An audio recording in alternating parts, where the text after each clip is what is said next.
नमस्कार। मेरे YouTube channel में आप सभी का स्वागत है और मेरा नाम दीपिका है। मैं आज आपके लिए लेकर आई हूँ चाइल्ड डेवलपमेंट की नेक्स्ट क्लास। जैसे कि पिछली क्लासेस में हमने बात किया था कि ग्रोथ एंड डेवलपमेंट में कौन कौन से टॉपिक है। जैसे हमने एडोलसेंस की बात की थी, किशोर अवस्था की बात की थी, बाल्यावस्था में क्या होता है, शैशवावस्था में क्या होता है। वैसे ही आज मैं उसके प्रिंसिपल्स की बात करने आपके सामने आई हूँ। मतलब हमारे पास जब ग्रोथ एंड डेवलपमेंट की बात करते हैं तो प्रिंसिपल्स क्यों आते हैं। मुद्दा उठता है कि हमें प्रिंसिपल पढ़ना क्यों पड़ता है। चलो ठीक है, हम ग्रोथ पढ़ रहे हैं, डेवलपमेंट पढ़ रहे हैं, ये तो सब चीज़ें समझ आ रही हैं कि चलो ये रिक्वायरमेंट है, बट हम प्रिंसिपल्स क्यों पढ़ते हैं ये पहले हम जान लेते हैं कि हम प्रिंसिपल्स क्यों पढ़ते हैं। बहुत लोगों ने कुछ रिसर्च किया और रिसर्च करने के बाद एक निचोड़ निकल कर आए कि हर इंसान में जो होती है ग्रोथ एंड डेवलपमेंट की जो क्वांटिटी होती है या ग्रोथ एंड डेवलपमेंट का एक तरीका होता है वो अलग अलग होता है। अब सबने अपना अपना तरीका बताया। किसी ने कहा कि भाई बच्चे में माँ बाप की अपेक्षा जो है वो डिफरेंट वे में ग्रोथ एंड डेवलपमेंट होता है। तो किसी ने कहा कि भाई हर बच्चे का जो विकास है वो व्यक्तिगत विभिन्नता के आधार पे होता है। इसका मतलब हर बच्चा एक जैसे विकास नहीं करता है। कुछ ने कहा कि नहीं, जो विकास होता है या ग्रोथ होता है वो एक दिशा में होता है। उसको हमने प्रिंसिपल ऑफ डायरेक्शन के नाम से भी पढ़ा होगा। प्रिंसिपल ऑफ रिग्रेशन भी पढ़ा है हमने, प्रत्यागमन का नियम, जिसमें जस्ट विपरीत हो जाता है। तो इस तरीके से बहुत सारे नियम देखे हमने कि भाई प्रिंसिपल का मतलब होता है कि जो हकीकत है, जो सच है, उसको एक नियम के रूप में बांध देना कि हाँ ये फैक्ट है, इसको हम चेंज नहीं कर सकते हैं। उसी को हमने प्रिंसिपल के रूप में यहाँ पर आपके सामने रख दिया। तो आज मैं जो प्रिंसिपल लेकर आई हूँ वो क्या है, प्रिंसिपल ऑफ चाइल्ड डेवलपमेंट में सबसे पहला प्रिंसिपल है प्रिंसिपल ऑफ डायरेक्शन। इसका मतलब हम जब ग्रोथ एंड डेवलपमेंट की बात करते हैं तो वो एक डायरेक्शन में होता है। अब डायरेक्शन का मतलब क्या है? क्या शरीर का ग्रोथ किसी प्रॉपर डायरेक्शन में होता है? हाँ, यहाँ पर रिसर्च करने के बाद एक बात निकल कर आई सामने कि किसी भी बच्चे का ग्रोथ और डेवलपमेंट एक प्रॉपर डायरेक्शन में होता है। दो तरीके से बात की गई है यहाँ पर कि किसी से कहा जाता है कि किसी किसी बच्चों में क्या होता है, दो तरीके, किसी में नहीं, ऑलमोस्ट सभी बच्चों में दो तरीके से ग्रोथ एंड डेवलपमेंट होता है।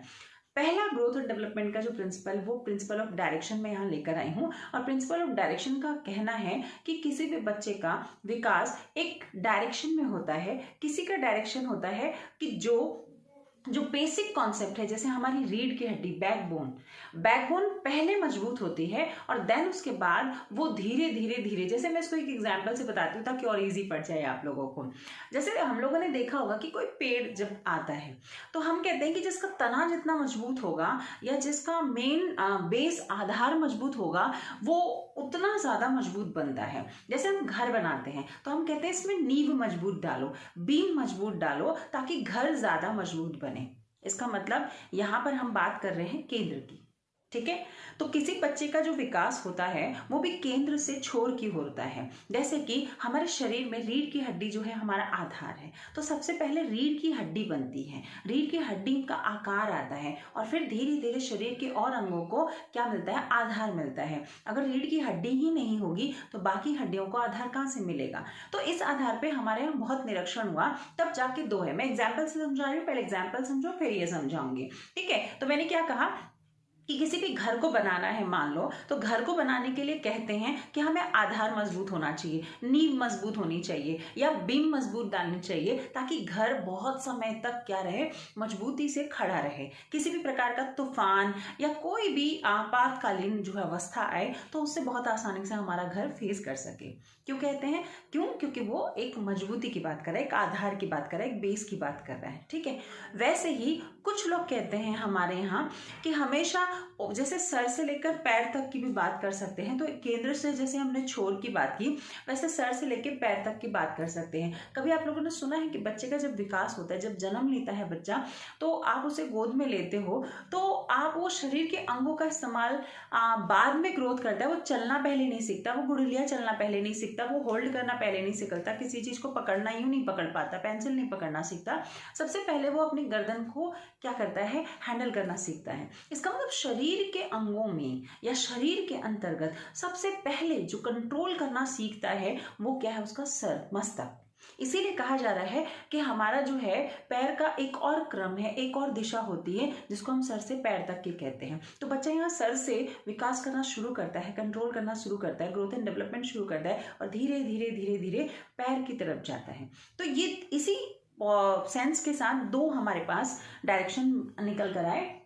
सबसे पहला, जिसको प्रिंसिपल ऑफ डायरेक्शन में, दिशा के सिद्धांत में 2 बातें कही गई, सेफेलोकॉर्डल और प्रॉक्सिमोडिस्टल। बहुत बार पूछा हुआ क्वेश्चन है, चाहे वो किसी भी एग्जाम में हो, टीचिंग लाइन के, वहां पर पूछा जाता है आपसे। तो सेफेलोकॉर्डल माने सिरोपुच्छ नियम, पुच्छ नियम, अर्थात बच्चा जो है सबसे पहले सर से विकास करना प्रारंभ करता है। जैसे छोटा सा एग्जाम्पल लेते हैं, आप किसी भी बच्चे को जन्म के बाद गोद में लेना या जन्म के बाद उसको देखोगे आप, तो वो देखोगे कि आप वो शरीर के अंग में से किसी को इतना प्रयोग नहीं कर पा रहा है, खड़े नहीं हो पाता है, चल नहीं पाता है, गुठलिया नहीं चल पाता, बैठ नहीं पाता है ना, ये सारी कोई काम नहीं कर पाता है। पर वो क्या करता है, वो अपने धीरे धीरे आंखों को है ना इस्तेमाल करता है, या गर्दन को मोड़ने का प्रयास करता है, और धीरे धीरे सर को कंट्रोल करता है। सबसे पहले सर को कंट्रोल करना सीखता है, देन उसके बाद हाथों और पैरों से कंट्रोल करके खड़ा होना, गुठलिया चलना, और जो आगे का दौड़ना, कूदना, उछलना, वो सारी बात की प्रोसेस है। तो पहले कहाँ कंट्रोल करना शुरू कर रहा है, कहाँ से उसका स्टार्ट हो रहा है, वो हेड से शुरू हो रहा है, सर से शुरू हो रहा है। इसीलिए उसको सिरोपुच्छ नियम कहा जाता है, या फिर मस्त बोधमुखी नियम के नाम से भी इसको जानते हैं। इसको टॉप टू बॉटम भी कहते हैं, क्योंकि किसी भी बच्चे का विकास सर से लेकर पैर तक होता है। बहुत सारी चीजें देख सकते हैं हम लोग यहाँ पर, है ना। तो बच्चे के विकास में सबसे ज्यादा जरूरी है कि बच्चे का विकास कैसे होता है, सर से पैर तक का। पर एक और डायरेक्शन बताया गया, एक ही डायरेक्शन हमारे पास नहीं है, दूसरा भी है हमारे पास। दूसरा क्या कह रहा है कि प्रॉक्सिमोडिस्टल। प्रॉक्सिमोडिस्टल का मतलब होता है जहां पर हम उसको केंद्र से छोर का नियम कहते हैं। केंद्र से छोर का नियम, जैसे मैंने बताया था, अभी घर बनाने के लिए हमें केंद्र मजबूत रखना जरूरी है। हम राज्य सरकार से ज्यादा केंद्र सरकार पर विश्वास करते हैं, या फिर मैं कह सकती हूँ कि हम हमेशा तने पर विश्वास करते हैं, बेस पे विश्वास करते हैं, आधार पे विश्वास करते हैं। जैसे कि मीन्स अभी मैं कह रही थी कि बच्चा सबसे पहले सर को हिलाना, आंखों को इधर उधर मोड़ना, है ना, हेड कंट्रोल करना सीखता है, देन उसके बाद चलना, कूदना, उछलना, ये सारी प्रक्रियाएं करता है। सेम उसी में इसमें भी इसी तरीके की प्रक्रिया है कि बच्चा सबसे पहले बैकबोन को कंट्रोल करना सीखता है, बैठना सीखता है, बैठने के बाद गुठलिया चलना, फिर खड़ा होना। इसका मतलब क्या है कि यहाँ पर पहले जो बैकबोन है, जो हमारा मेन आधार है, उसको मजबूत करता है, और धीरे धीरे फिर शरीर के और अंग जो हैं उसको आश्रित लेकर, उसको आप सहारा लेकर क्या करते हैं, डेवलप करते हैं। तो हमारे यहाँ ग्रोथ एंड डेवलपमेंट के लिए 2 चीजें मानी गई हैं।